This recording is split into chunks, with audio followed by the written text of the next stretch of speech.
Olá, meus queridos irmãos, boa noite a todos. Meu nome é Fabiana Farias, trabalhadora voluntária do Núcleo Espírita Alta de Souza, e é com muita alegria que hoje estamos aqui com vocês, juntos, conectados em pensamentos, em sentimentos, mesmo que longe fisicamente, mas com certeza, unidos com o mesmo intuito de aprendizado, né, desses grandiosos ensinamentos que o Mestre Jesus nos deixou e nos traz constantemente através dos seus mensageiros. Hoje nós teremos a oportunidade de fazer uma reflexão acerca do tema Os Infortúnios Ocultos e que nós possamos, antes de iniciar, que nós possamos fazer uma prece. Vamos, neste momento, esquecer um pouco os nossos problemas do dia a dia, vamos elevar os nossos pensamentos ao Mestre Jesus e unir esses nossos pensamentos em uma só vibração de paz, de amor, de harmonia, para que melhor possamos compreender os ensinamentos, né, do Cristo que serão vistos na noite de hoje, podermos melhor refletir sobre esses ensinamentos e também ser ajudados pelos espíritos amigos que com certeza estão aqui, estão aí ao seu lado, né, ao lado de todos nós, em nossas casas, para nos auxiliar nesse instante. Então vamos fechar os nossos olhos e pensar em Jesus. Mestre amigo de todas as horas, te agradecemos, Senhor, por mais este momento de reflexão e de aprendizado que nos concede, Senhor. Que nós possamos aproveitar ao máximo o aprendizado da noite de hoje para colocarmos em prática em nosso dia a dia. Envolve-nos em tua paz, em tua harmonia, em tua luz, Senhor, e fortalece-nos para prosseguirmos a nossa caminhada de forma equilibrada e fiel a Ti e ao Pai. Que Deus nos abençoe, graças a Deus. Bom, meus queridos irmãos, então vamos começar a refletir agora com relação ao tema da noite de hoje, que é os infortúnios ocultos. E nós iniciaríamos refletindo sobre nós, sobre todos nós, todos os seres são de essência divina, porque somos procedentes do psiquismo criador, né, nosso Pai celestial, e que estabelece um processo de evolução através ou por meio de experiências infinitas que buscam um progresso incessante, né, constante de todos nós. Como consequência disso, então, acaba se tornando imperioso a necessidade de cada um de nós desenvolver os sentimentos que vão se aprimorando e superando o que ainda é predominante em nossa natureza e que remanescem de experiências anteriores. Então, é um empreendimento que é desafiador e, por ser desafiador, é rico de oportunidades, né? Oportunidades iluminativas, oportunidades engrandecedoras, e isso faz com que a gente vá vencendo, né? É um trabalho constante, árduo e gratificante, né? Então, essa é a visão da psicologia profunda, né, ou que a psicologia profunda traz com relação ao ser humano, né, uma visão enriquecida de esperança, porque tem essa visão do engrandecimento ético-moral, tem essa visão, como também do crescimento intelectual, tem essa visão de que os dois, né, a partir do momento em que nós vamos crescendo, tanto intelectualmente quanto moralmente, nós vamos criando as duas asas que compõem a sabedoria integral do ser, né? E que é o que vai proporcionar o alçar voos em direção ao Pai, né? Alçar voos pelo cosmos,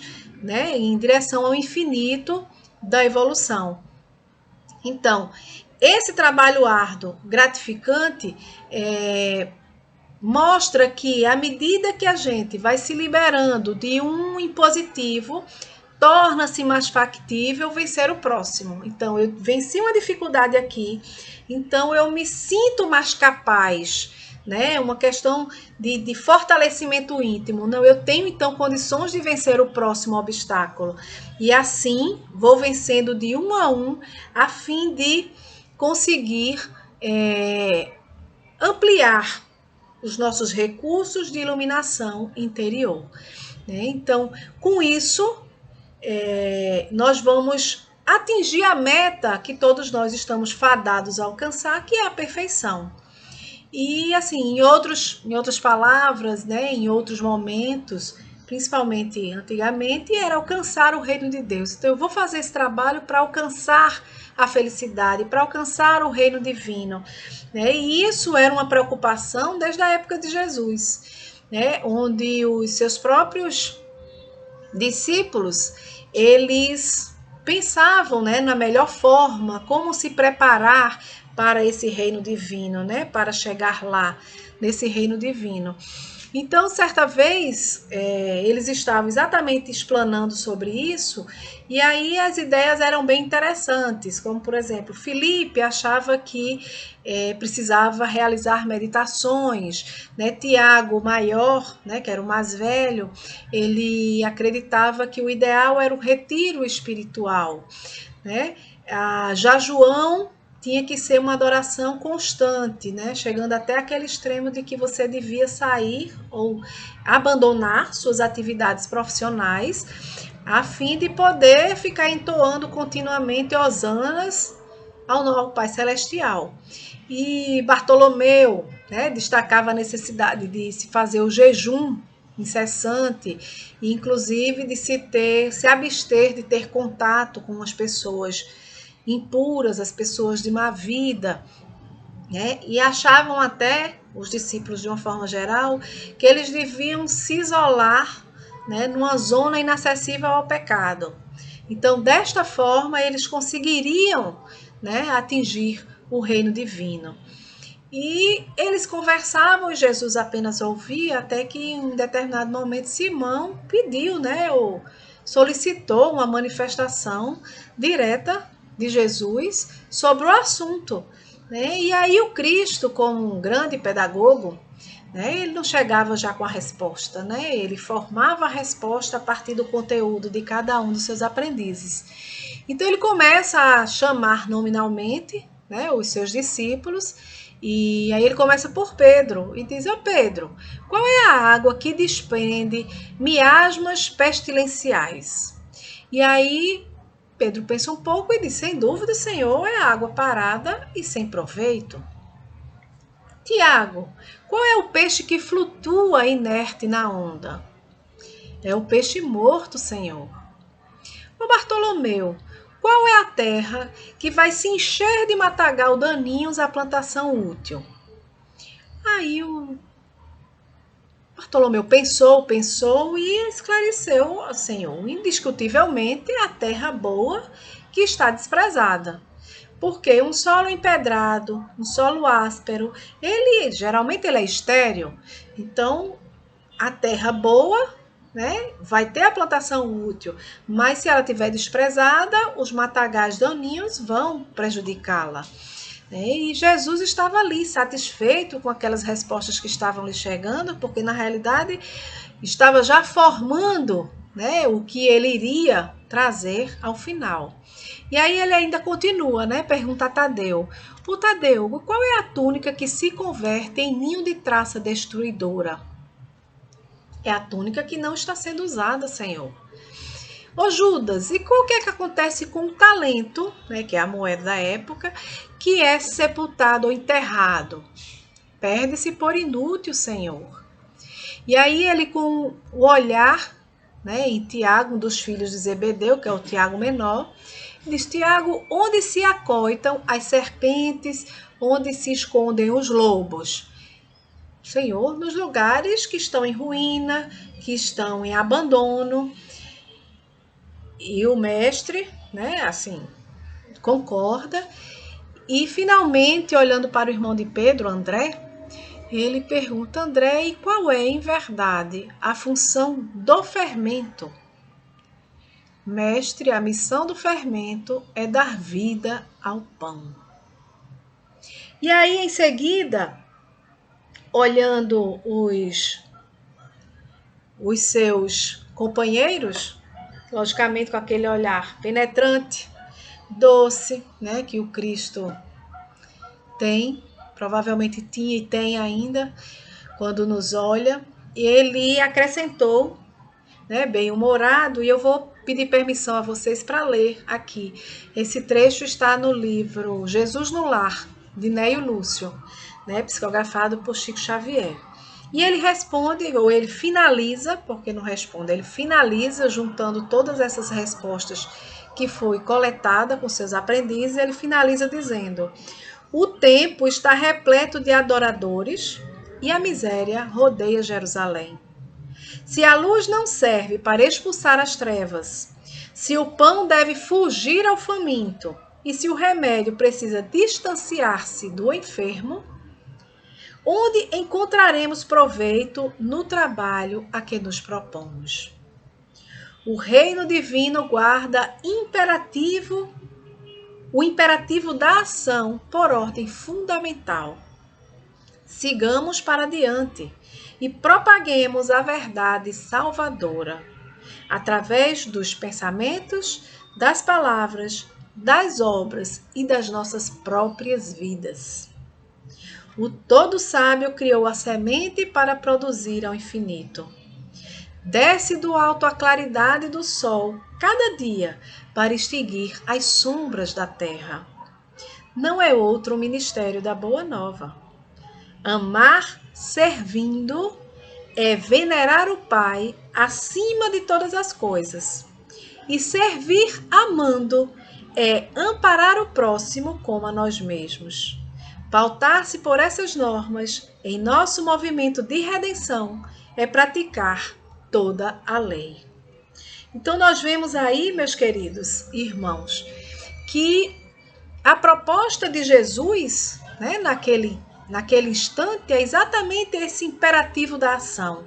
É o servir, é o amor em movimento e que nós traduzimos como caridade. É a caridade que é a meta, ou melhor, deve ser a norma de conduta para todos nós, né? É o lema que a doutrina espírita traz, né? Que fora da caridade não há salvação. E nessa proposta, voltando à psicologia profunda, né, que já fez uma análise de nós, que nós temos esta condição de nos melhorar, de atravessar os nossos próprios obstáculos íntimos, né, os nossos defeitos, os nossos vícios, nesta proposta da psicologia profunda, o Cristo, ele não se apresenta como o Jesus das teologias históricas, nem é um redentor assim distante, que embora se compadeça das multidões, ele procurava a sua comunhão com Deus. Não, porque assim ele se torna muito inalcançável. Ele fica como que impossível de ser imitado, de ser acompanhado. Então, essa psicologia profunda, que na realidade a própria doutrina espírita nos traz, ela humaniza um pouco Jesus, trazendo-o como vencedor de si mesmo. Sim, ele é um espírito imortal como todos nós, que foi criado simples e ignorante e que triunfou sobre as dificuldades graças aos valores que ele foi conquistando ao longo da sua caminhada. E com isso ele torna-se um companheiro do infortúnio, por conhecer a sua origem, né? E ao mesmo tempo em que ele ofereceu em aquela época em que aqui esteve, vem oferecendo ao longo do tempo o recurso terapêutico para as nossas mazelas espirituais, nossas mazelas morais. Então, com esta visão de Jesus, né, isso nós conseguimos perceber que nós sim podemos segui-lo, nós podemos fazer tudo o que ele fez, né? Ele é o nosso guia, o nosso modelo, como foi trazido pelos Espíritos lá na pergunta 625 do Livro dos Espíritos, né? Kardec perguntou, né, qual guia e modelo que o Pai nos concede para seguir, e os Espíritos respondem: vede Jesus. Então, esta figura, né, de Jesus como um companheiro do infortúnio, como aquele que traz um recurso terapêutico, nos permite perceber que nós também podemos ser esse companheiro do infortúnio e levar esse recurso terapêutico, se utilizar desses recursos terapêuticos que o Cristo utilizava. Então, o que é esse tornar-se companheiro do infortúnio? É sentir a dor, é estar ao lado, é utilizar-se da empatia, né, para perceber a dor do outro e para ajudar no que seja necessário. E aí nós recordamos Jesus, né, diante do paralítico de Cafarnaum, né, em que tinha tanta gente ao redor da casa onde Jesus estava que colocaram ele pelo teto, né? Desceram ele pelo teto. E ele pergunta: "Credes que eu posso te curar, Natanael?" E ele diz: "Sim, eu creio." Né? E inclusive ele diz: "Achas mais fácil eu dizer, perdoado está os teus pecados, ou levanta-te e anda?" Então ele olha profundamente para aquele ser, né, Natanael, e diz: "Pois eu te digo, levanta, pega da tua cama e segue para casa." Só que neste momento que ele realmente dá alegria, pega da cama e sai dali, a alegria de todos, né? Nossa, Jesus curou o paralítico. Nós vamos perceber ao final do dia o Cristo entristecido, né? Com os olhos marejados. E aí o Pedro senta-se ao seu lado e diz: "Senhor, estás triste? Por que estás triste? Tantas coisas maravilhosas que fizemos hoje, né? Curastes doentes, levaste a boa nova." E Jesus diz: "Nem tu me entendes, nem eles me entendem." E aí ele diz que está sentido porque Natanael, naquele instante em que eles estavam conversando, se encontrava a comemorar, né, o seu restabelecimento, o restabelecimento de sua saúde, com amigos, bebendo e com mulheres infelizes.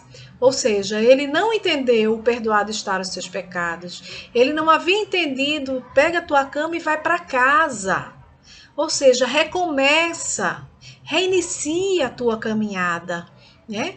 Então, foi o recurso terapêutico que Jesus utilizou daquele instante de fazer a sua cura física, mas ele proporcionou também a oportunidade da cura espiritual e que Natanael não entendeu, mas que foi entendido por aquela equivocada, que quase foi apedrejada quando Jesus disse: "Cadê aqueles que te condenavam?"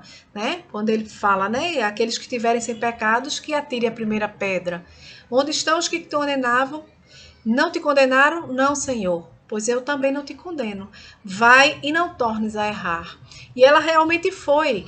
E Amélia Rodrigues nos traz que ela saiu daquela cidade, né? Até inclusive recebeu uma orientação de Jesus, né, para recomeçar. E ele indicou que o ideal seria longe dali e que ela não estaria só, ele estaria com ela. As claridades do evangelho iriam iluminar o seu caminho. E Amélia Rodrigues nos mostra ela na cidade de Tiro, 10 anos depois, né, atendendo necessitados que chegavam à sua casa, doentes, viajantes, e ela cuidava, alimentava e levava boa nova. Até que um dia chega um homem maltrapilho, completamente desgastado, né, enfermo, e quando ela começa a dar a sopa, começa a falar de Jesus, ele diz: "Ah, eu conheço esse mestre, eu já o odiei tanto porque ele salvou a minha esposa, que foi pega em adultério." Então ela reconhece ali o seu esposo e que arrependido estava de ter abandonado a sua esposa. E ela o abraça, logicamente sem dizer quem era, diz: "Não te preocupas. Eu e você conseguimos encontrar Jesus, conhecer Jesus." Então, ela teve a sua cura íntima, cura espiritual, ela se fortaleceu. Então, esse recurso terapêutico que o Cristo oferecia e que nós podemos oferecer é este amor em movimento, que é a caridade, né? A caridade em suas diferentes nuances, né? A caridade material, a caridade espiritual. Então, é isso que o Cristo nos deixa, nos proporciona e que nós podemos fazer, seguindo como guia e modelo. E aí nós vamos pensar um pouco, né? Qual o significado da caridade. E nós, no Aurélio, né, o dicionário de Aurélio, nós vamos encontrar algo como o amor que move a vontade, né, do ser, né, o amor que move a nossa vontade na busca efetiva do bem do outro, né, a prática da caridade, a filantropia, a beneficência, a complacência. Então, nós vamos perceber que este amor que move a vontade, como o Aurélio coloca, em busca do bem do outro, seria este sentido realmente da caridade. Mas na maioria das vezes nós relacionamos a caridade com a filantropia, né? Como se elas fossem sinônimos, né? Caridade com filantropia, com esmola. E aí nós buscamos no Livro dos Espíritos, lá na pergunta 886, né, relembramos aqui, em que Kardec pergunta exatamente isso, né? Qual o verdadeiro sentido da palavra caridade e como a entendia Jesus, né? E diante dos exemplos deixados pelo Cristo, né, a resposta não podia ser diferente. Aí aquela tríadezinha, né, benevolência para com todos, indulgência para as imperfeições dos outros e perdão das ofensas. Né? Então, os Espíritos nos colocam exatamente que é este o conceito de caridade como Jesus entendia. Então, não se restringe a essa esmola, não se restringe à filantropia, abrange todas as relações em que nós nos achamos com os nossos semelhantes. E aí poderíamos refletir, nós estamos fazendo o quê? Nós estamos praticando a caridade ou fazendo a filantropia? Né? Executando a filantropia. E apesar de serem tidas por alguns como a mesma coisa, nós poderíamos dizer que a esmola é a coisa que se dá. Por exemplo, é o dinheiro, é a comida, é um remédio, uma vestimenta, enquanto que a caridade é essencialmente o sentimento que se coloca no momento em que se dá. Né? É aquele altruísmo, é o amor ao próximo, né? É a execução desse amor, é botar em exercício esse amor ao próximo.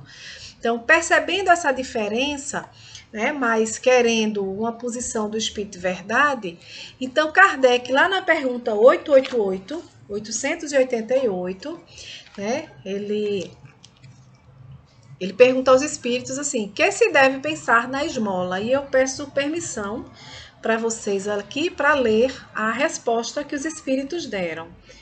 O homem condenado a pedir esmola se degrada moral e fisicamente. Embrutece-se. Uma sociedade que se baseie na lei de Deus e na justiça deve prover a vida do fraco sem que ele seja humilhado.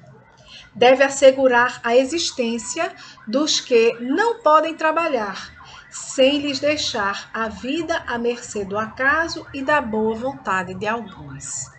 Então, diante dessa resposta, né, que na realidade os espíritos parecem condenar a esmola, né, mas na realidade não é bem assim, Kardec vai para a pergunta, desdobra esta pergunta, 888, e na 88A ele pergunta, então reprovais a esmola? Estás reprovando a esmola? E aí os espíritos respondem, é uma resposta longa, mas vou ler o primeiro trecho da resposta, onde ele diz, não é a esmola que é reprovável, mas a maneira pela qual habitualmente ela é dada. O homem de bem que compreende a caridade segundo Jesus vai ao encontro do infeliz sem esperar que ele lhe estenda as mãos. Então, vai ao encontro do infeliz, vai ao encontro do infortúnio que está oculto, que ninguém vê, né? E não simplesmente ficar esperando que alguém peça para poder exercitar, né, essa caridade. Então, não é a esmola que é reprovável, né? Na realidade, o que é reprovável é a forma como muitas vezes nós damos essa esmola, né? Seja quando pedem ou diante daqueles que não pedem, né? Então, assim, do ponto de vista espírita, né, nós poderíamos dizer, né, diante da resposta que Kardec fez da 886, né,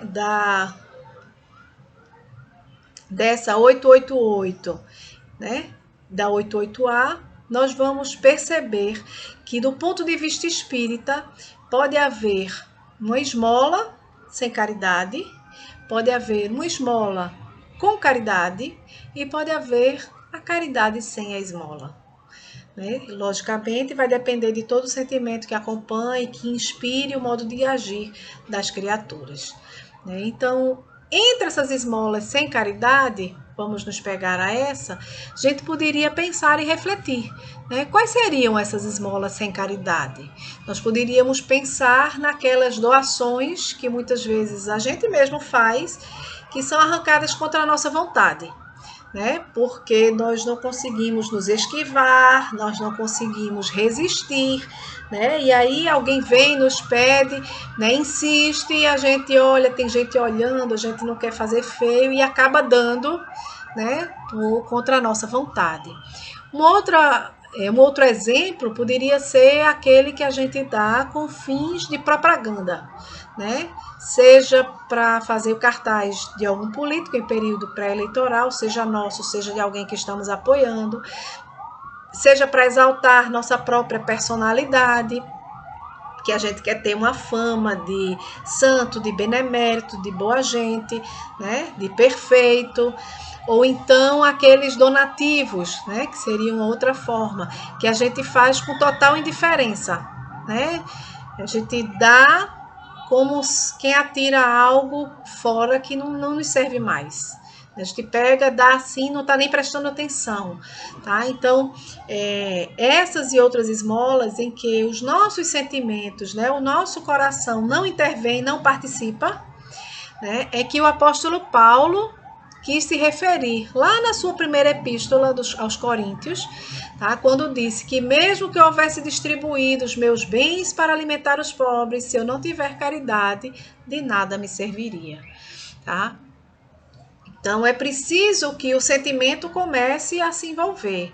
Aí eu posso pensar, então, eita, eu só faço da esmola desta forma, então eu vou parar, porque não está adiantando, né? Nós diríamos, não, continue fazendo, mesmo contra a má vontade, dê contra a má vontade, pelo menos estamos nos exercitando ao desprendimento, né? Pelo menos estamos agindo de forma que em algum momento, talvez um brilho no olhar daquele que recebe, talvez um sorriso mais sereno do nosso beneficiado, né, nos toque intimamente. E esse ato de dar acabe se tornando um hábito, e um hábito é uma coisa que se torna de forma natural. Então a gente vai dando de forma natural, não mais porque estão insistindo, não mais porque estão olhando para ver se a gente vai dar ou não. Nós vamos dar automaticamente, assim, como um hábito bom, algo natural. E que aos poucos vai, no momento em que a gente vai ser tocado lá dentro, vai envolvendo os nossos sentimentos. Então é um exercício, né? Estou fazendo assim ainda, mas eu vou continuar fazendo, porque um dia eu posso passar para a escala das esmolas com a caridade, né? Que compreende, né? A gente pode ver até numa escala progressiva de mérito, inclusive Rodolfo Caligares, no livro Leis Morais, ele traz essa escala de uma forma bem interessante. E, logicamente que essa escala ela não se baseia na quantidade que é distribuída, mas sim no estado da alma, né, ou do sentimento que está sendo envolvido naquele momento.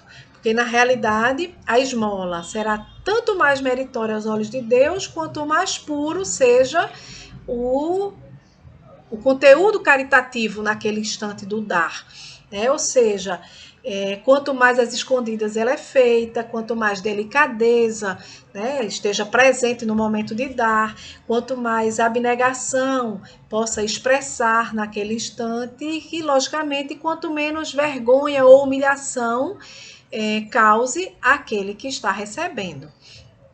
Né? Então, eu vou só trazer aqui um pouco dessa escala que Rodolfo Caligares traz no livro Leis Morais, onde ele diz assim, né, que e provavelmente quando a gente vai lendo, né, vai se situando dentro dessa escala, né, por muitas vezes. Então, no primeiro degrau, ele diz que são os óbulos, que são concedidos de boa vontade, mas quando solicitados. E aqueles que doam, eles esperam uma prova de gratidão dos seus favorecidos. Né? Então, estou esperando algo em troca. Né? Estou de boa vontade, mas estou esperando algo em troca. Eu preciso da gratidão, né, daqueles. No segundo degrau, as esmolas são dessa mesma espécie, né, com boa vontade, só que ao invés de esperarmos, né, quando solicitado, mas ao invés de esperar a gratidão daquele beneficiado, nós estamos dando para ter certeza de que nós nos tornamos merecedores do paraíso por causa delas, né? Chegar lá no reino de Deus. No terceiro degrau são as espontâneas, tá?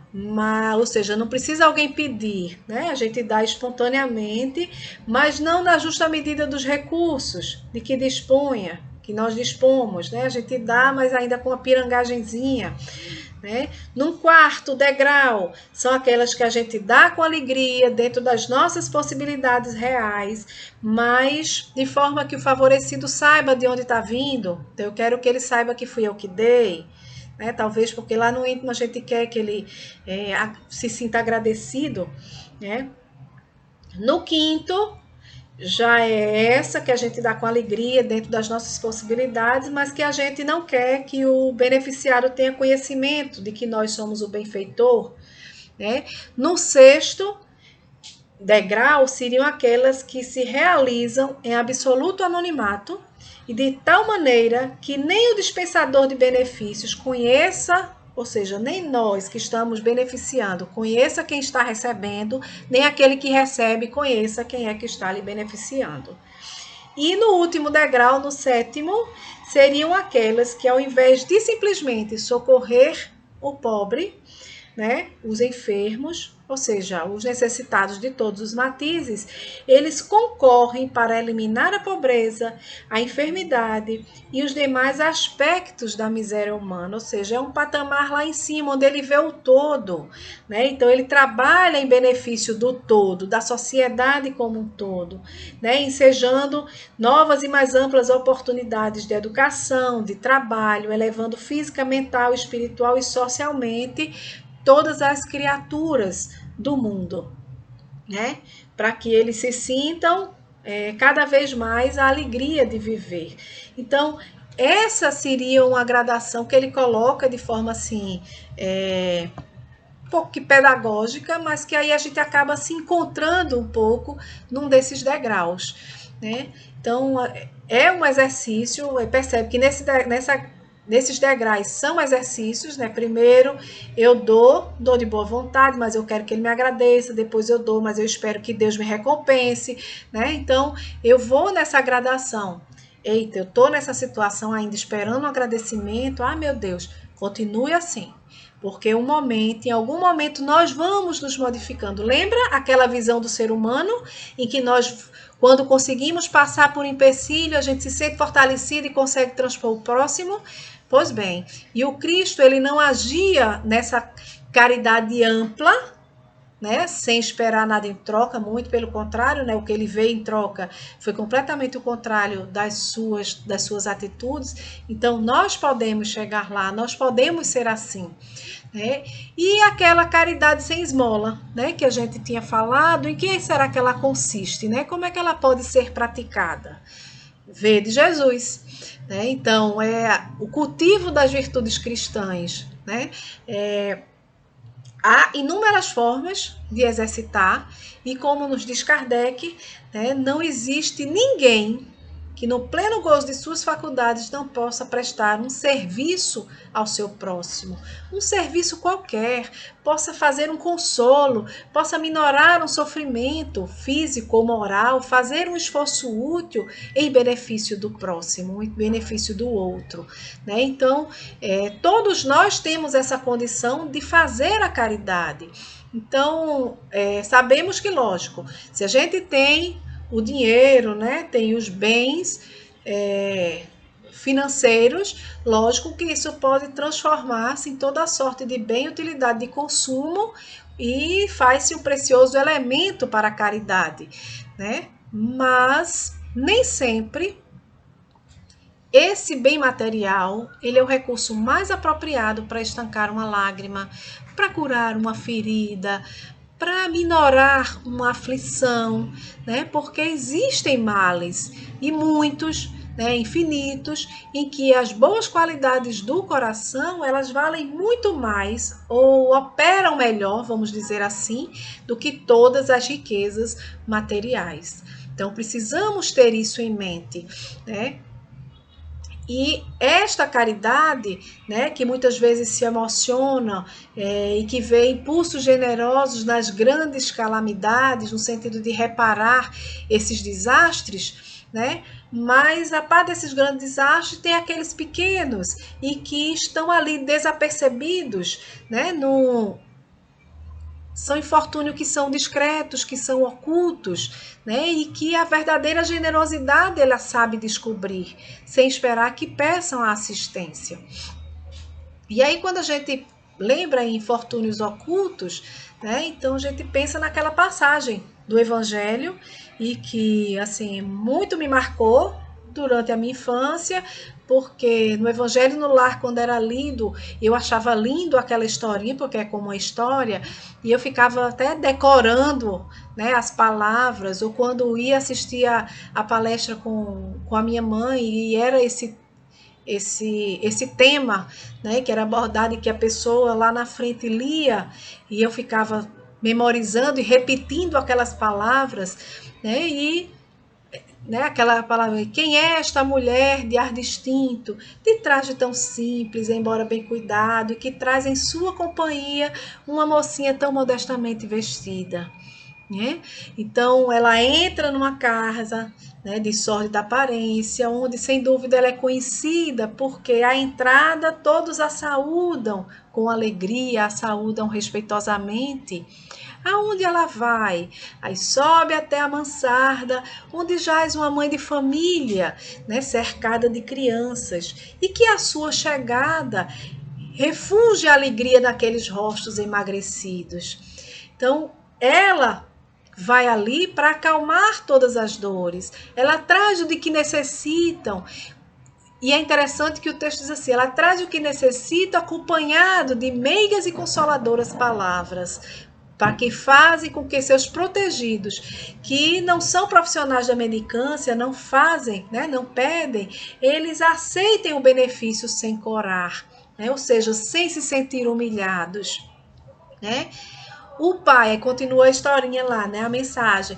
O pai, ele está no hospital e enquanto lá permanece, a mãe não consegue suprir as necessidades da sua família, né? Então, graças a esta senhora, a esta boa senhora, aquelas pobres crianças não mais sentirão frio, não, nem fome, irão à escola agasalhadas, e para as menorzinhas o leite não secará no seio que as amamenta. Se algum entre elas adoece, logicamente que aquela dama irá trazer os cuidados materiais que necessite. E quando sai dali, e essa parte da mensagem é bem interessante, que diz que quando sai dali, ela vai ao hospital levar ao pai o reconforto e tranquilizá-lo sobre a sorte da família. Então, ou seja, ela faz a parte material, mas ela faz também a parte espiritual. São os recursos terapêuticos de que ela se utiliza, que ela aprendeu com Cristo, né? E aí continua lá a mensagem, né? No canto da rua tem uma carruagem à espera, que é um verdadeiro armazém de tudo o que necessita ou que se destina aos seus protegidos que ela visita sucessivamente. Ou seja, ela não vai só naquela casa, ela vai naquela casa, depois segue para outra e vai distribuindo este seu amor, vai distribuindo os bens, lógico, para acalmar a fome, né, para alentá-los fisicamente, mas vai levando todo o seu sentimento de amor, né? Não lhes pergunta, isso é interessante quando se coloca na mensagem, né, no momento em que nós estamos passando, às vezes, intolerância, né, que se trata muito da intolerância religiosa, então ela não lhes pergunta qual é a crença que professam, quais suas opiniões, porque considera todos como seus irmãos e filhos de Deus, né? E terminado o seu giro, né, de ajuda, ela diz de si para consigo: comecei bem o meu dia. Que poderia também ser: terminei bem o meu dia, né? Porque dependendo do horário em que ela faça isso, né, que nós façamos isso. Então, terminei bem o meu dia. Isso nos faz lembrar de Santo Agostinho, né? Lá no Livro dos Espíritos, na pergunta 919, e que ele faz aquela recomendação, né, de fazer o que eu fazia quando eu estava na terra, quando no final do dia eu deitava e interrogava a minha consciência, o que eu fiz durante o dia, perguntava a mim mesmo: eu faltei com algum dever, né, para com o próximo? Será que alguém tem algum motivo para se queixar de mim? Então, provavelmente esta mulher fazia estas indagações, né, a si mesmo, né, essas inquirições, para perceber que realmente ela tinha começado bem o dia, que ela estava fazendo o correto conforme o Cristo deseja que todos nós façamos. E aí lá na mensagem segue dizendo, né, qual o seu nome, onde mora? Ninguém o sabe.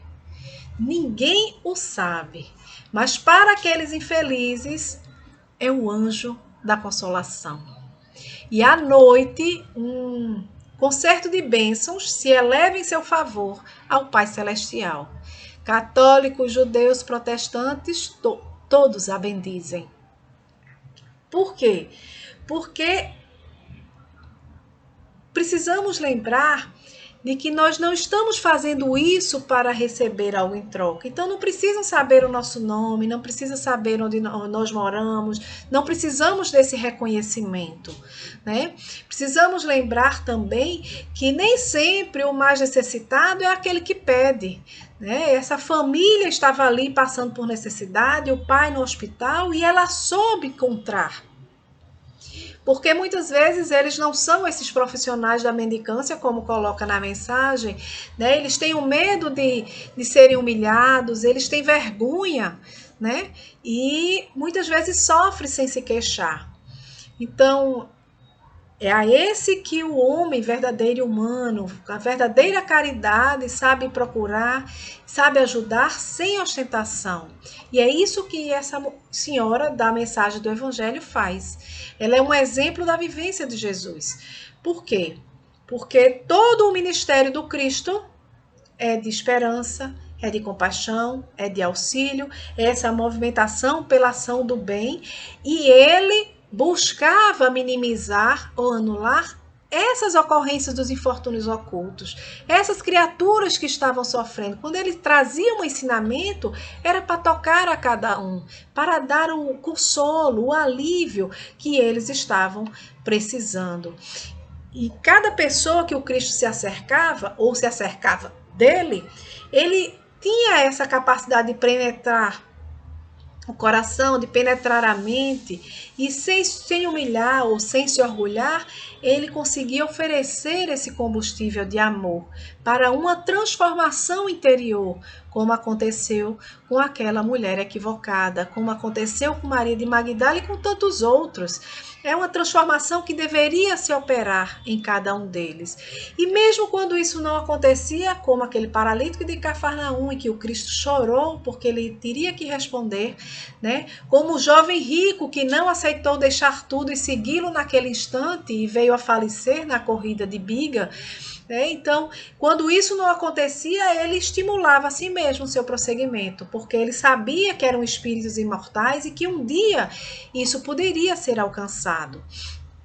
né? Então, independente de como se apresentasse diante dele, né, as dores físicas, as dores morais, a situação política da época, que era muito complicada, né, os infortúnios de qualquer expressão, ele se utilizava da caridade misericordiosa, ele entendia a angústia, ele entendia a aflição, ele procurava remediar ou até mesmo eliminar, porque traria esses abençoados frutos para o porvir de cada um, né?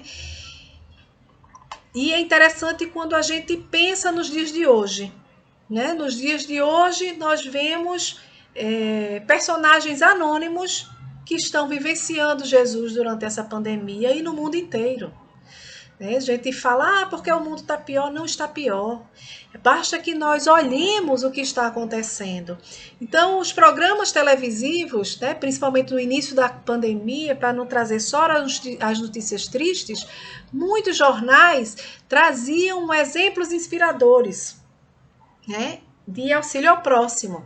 E um que me tocou muito, logo no início da pandemia, era de um jovem que saiu colocando embaixo da porta dos idosos, que foi logo alertado seu grupo de risco, né, e que precisavam permanecer em casa, ele colocava o bilhete se oferecendo para realizar compras em farmácia, compra no supermercado, né? Então, quando aquele idoso precisava, colocava por baixo então ele passava todo dia e via lá se tinha alguma notinha de compra. Então ele pegava aquela notinha, ia comprar, trazia, deixava na porta, colocava.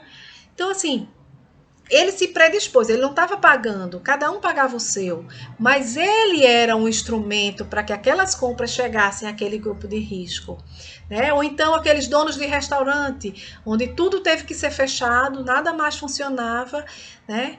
O que eles fizeram? Eles saíram distribuindo quentinhas aos necessitados, moradores de rua ou não.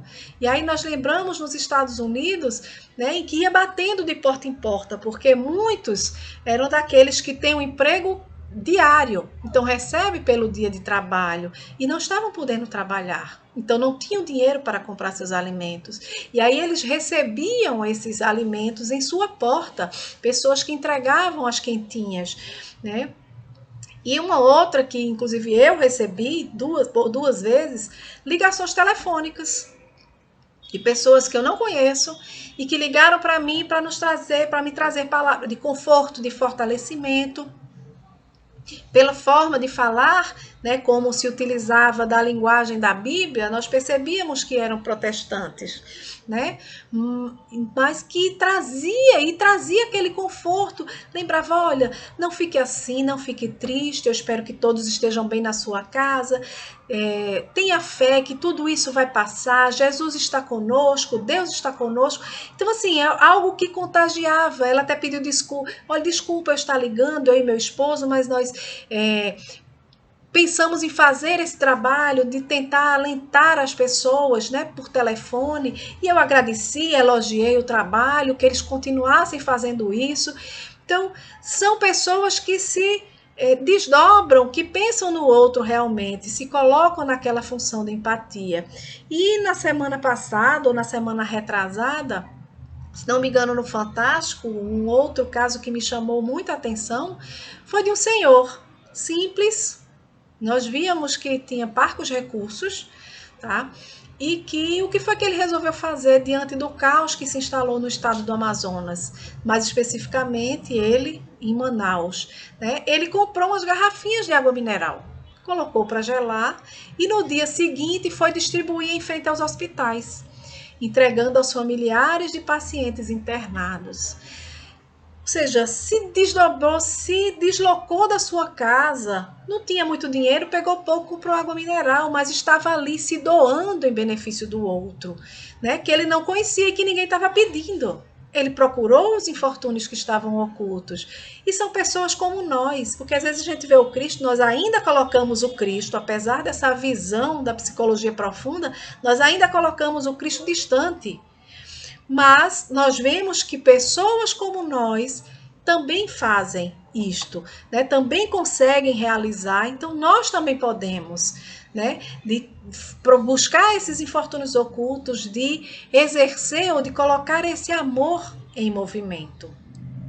E aí, voltando à mensagem lá do Evangelho, né, então a gente lembra que a senhora, junto com a filha, iam com traje simples, né? E aí pergunta na mensagem, por que tão singelo traje, né?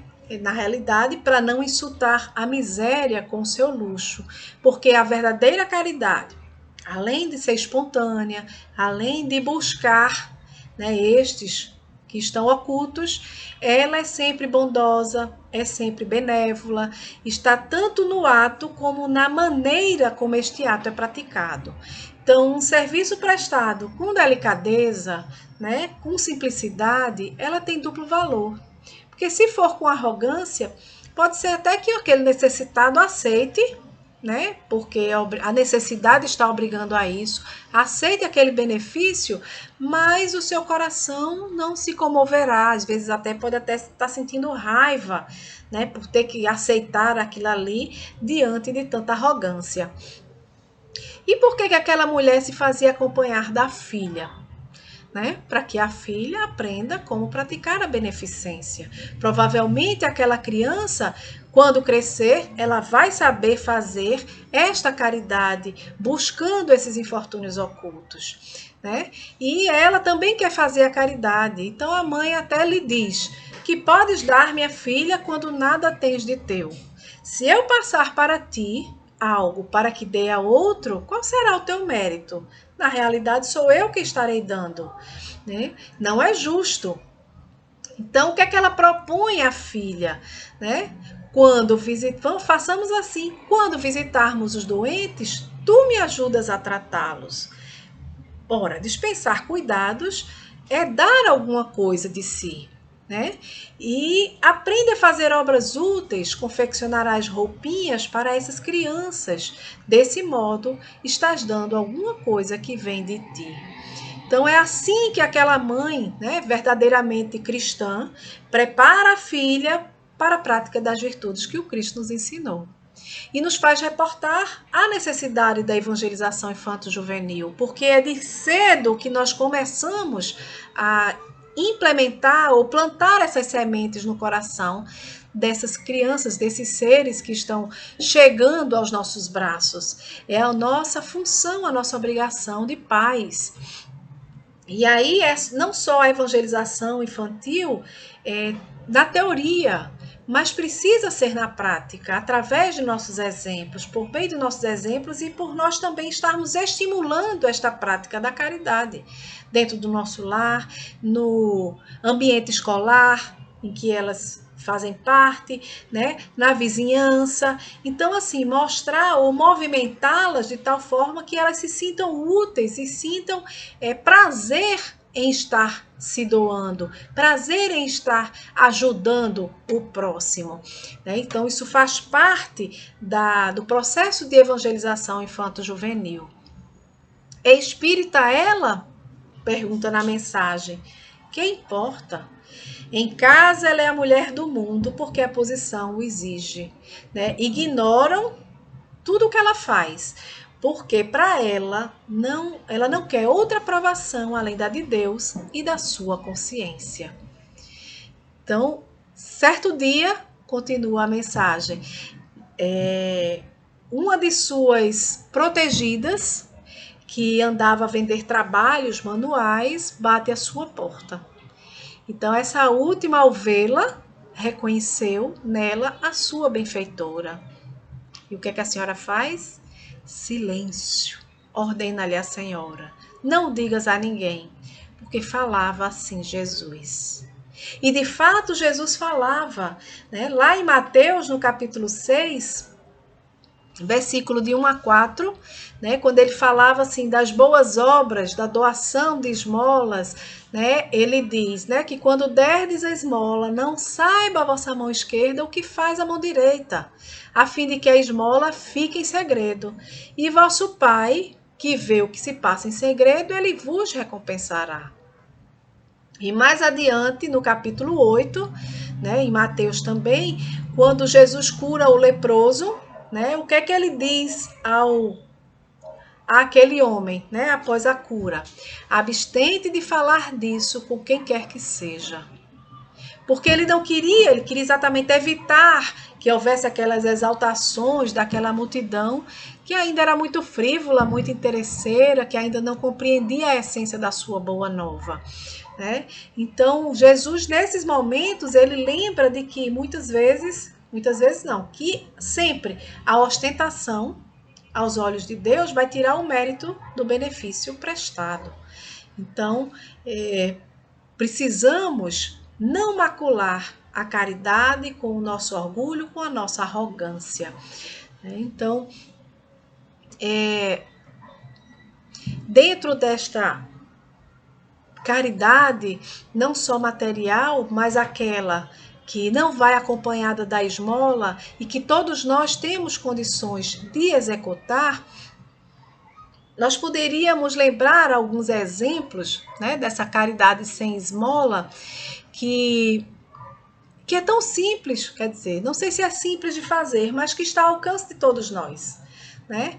Não precisamos ter recursos para dar um teto a um desabrigado, comprar uma roupa para quem está nu, né? Mas exercitar a caridade moral, né? Que muitas vezes é a mais difícil de ser praticada, mas que está ao alcance de todos nós fazermos. Lembrando daquela visão, né? A visão de que nós somos espíritos que podemos ir ultrapassando as nossas dificuldades, né, e crescendo nessa lei de progresso em que nos encontramos, né, mergulhados, como também aquela visão do Cristo, que ele, tal como nós, simples e ignorante, chegou, né, através de todos os créditos, de todo o trabalho, de todo o empenho ao longo de sua jornada evolutiva. Então, é desafiante, mas todos nós podemos fazer, tá? Então, alguns exemplos que nós poderíamos trazer de que nós seríamos caridosos, né, fazendo, como neste momento em que nós encontramos da pandemia, um bom uso de nossas forças mentais. E aí a gente vibrasse, orasse em favor de todos aqueles que se encontram enfermos, né, se encontram sofridos, se encontram deprimidos, né, porque a depressão está batendo à porta de muitos de nós, né? Então, mesmo aqueles que a gente ou se considerem nossos inimigos ou que a gente não gosta muito, mas orar por eles também, vibrar por eles também, isso é uma forma de caridade, né? Em algumas situações, nós poderíamos fazer a caridade, ou sermos caridosos, se a gente se fizesse cego. Cego para não ver um sorriso de desdém, um gesto de desprezo de alguém que se julgue superior a nós. Então, a gente simplesmente se faz cego e deixa para lá. Isto é ser caridoso.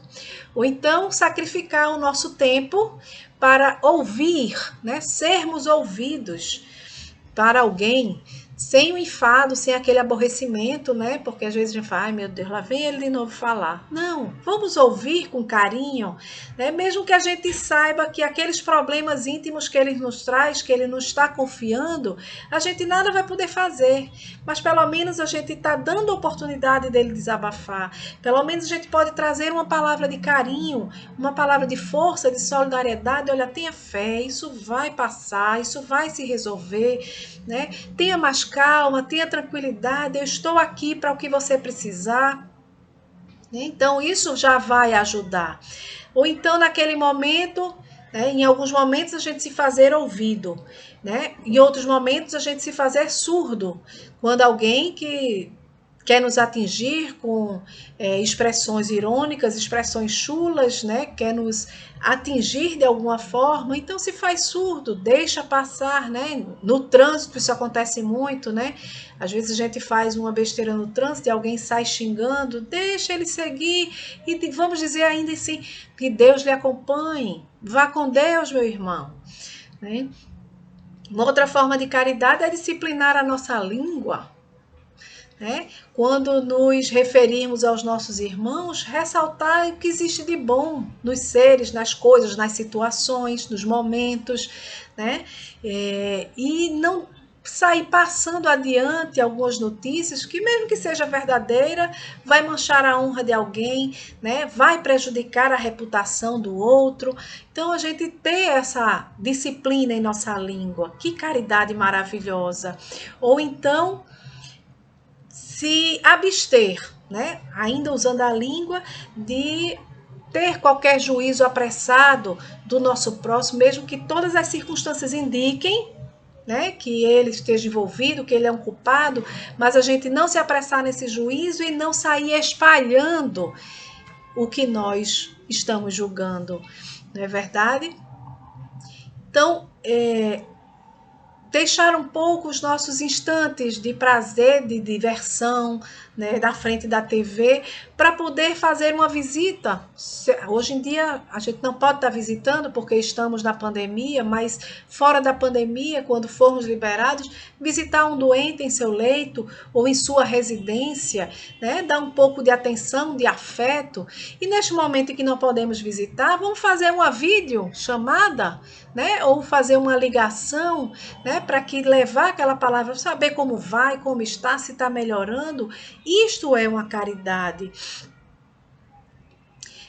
Tomar a defesa do fraco ou do pobre, mesmo que os nossos interesses sejam prejudicados, mas tomarmos o lado certo, a posição certa em defesa do outro, né? Isso é uma caridade.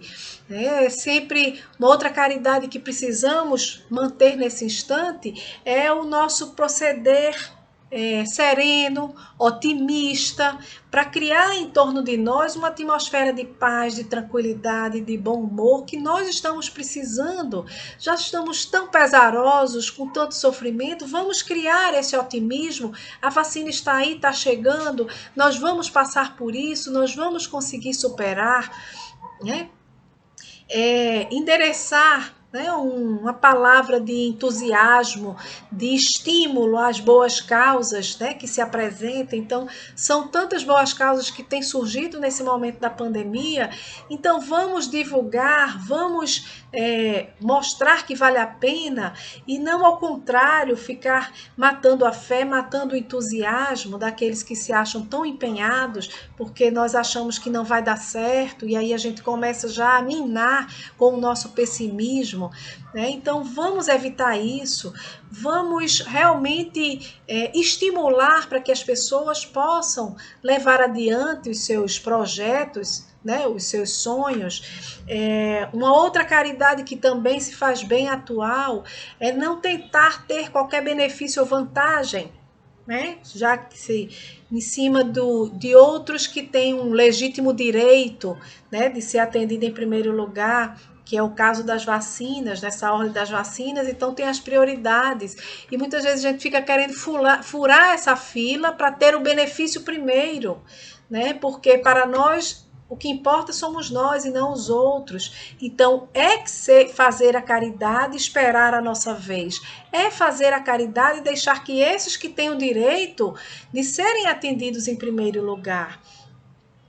Então, poderíamos ir até aquela resposta, né, dos espíritos a Kardec na 886 e então ser caridosos quando nós não guardássemos o ressentimento daqueles que nos ofenderam, né, que nos prejudicaram, que roubaram a nossa felicidade muitas vezes, perdoando-lhes verdadeiramente de coração, né? Ou então sermos tolerantes com a fraqueza, com as imperfeições do nosso próximo, né, que convivemos, seja no nosso lar, seja no nosso trabalho, na sociedade como um todo, a nossa vizinhança.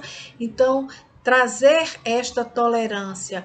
Enfim, são dezenas e centenas de várias circunstâncias que poderiam aqui ser lembradas, né, em que a caridade estaria presente sem precisar de recursos materiais, né? Uma amizade sincera, é um gesto fraterno, uma demonstração de simpatia, um sorriso, um olhar amigo, né, de estímulo. Então, são expressões realmente desta grande virtude que é a caridade e que nós não precisamos esperar que nos peçam, Nós podemos ir atrás.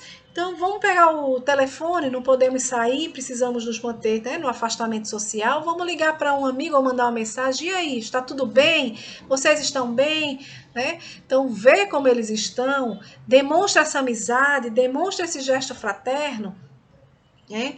E porque, na realidade, esses infortúnios que são ocultos encontram-se em todos os seres, sem qualquer exceção. Alguém, na realidade, todos nós, ou temos um momento em que precisamos desabafar, temos um momento em que queremos sentar e chorar simplesmente, né? Então, um ouvido amigo seria muito bem-vindo, né?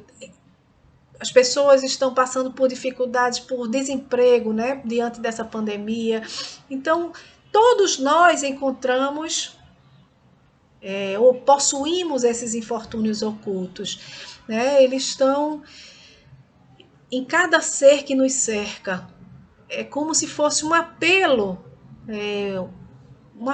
da vida para o crescimento interior, né? Ao esforço para alcançar patamares de paz, de alegria. Então, ajudando, nós estamos levando a paz, levando a alegria para aquele ser, e estamos reforçando dentro de nós esta expressão. Então, o homem de hoje, o homem moderno, todos nós necessitamos, né, ouvir Jesus com os olhos. O que seria se ouvir Jesus com os olhos? É sentir todos os exemplos que nós observamos em sua história e que estão ressuscitados nos seus seguidores, os seguidores lá nos primeiros cristãos, né? Os seguidores ao longo da história, os seguidores de hoje dentro desta pandemia, que estão aí aos nossos olhos, que estão fazendo conforme ele realizava, e sempre na direção daquele alvo essencial que é a transformação do ser. Não julgando o porquê, mas levando a mão amiga, levando uma palavra de conforto, levantando aqueles caídos e levando os recursos, os bens materiais necessários, se tivermos condições de fazê-lo. Então, este é o convite que fica para todos nós na noite de hoje. É ser como aquela senhora da mensagem do Evangelho de Infortúnios Ocultos. É ser como todos esses exemplos que a gente tem visto ao longo da pandemia, que estão atendendo todos nós, né? Que estão buscando o seu próximo para fazer este amor em movimento, para exercitar esta verdadeira caridade. Então, fica este convite para todos nós na noite de hoje. Muita paz para todos, que Deus continue a nos envolver, a nos fortalecer, hoje e sempre. Muita paz.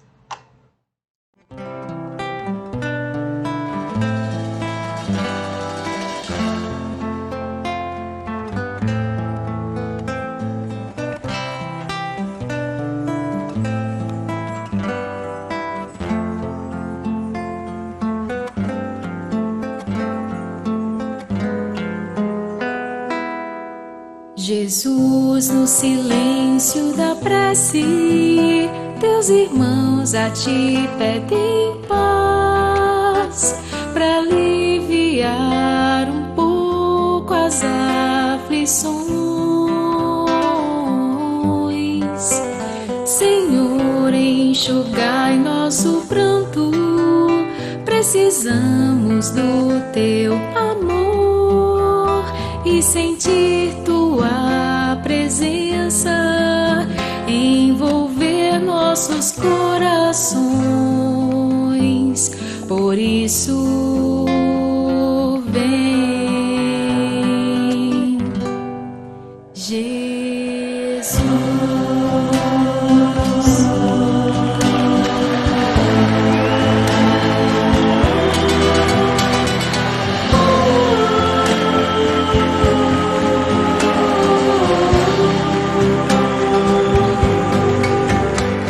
Jesus, no silêncio da prece, teus irmãos a ti pedem paz, para aliviar um pouco as aflições. Senhor,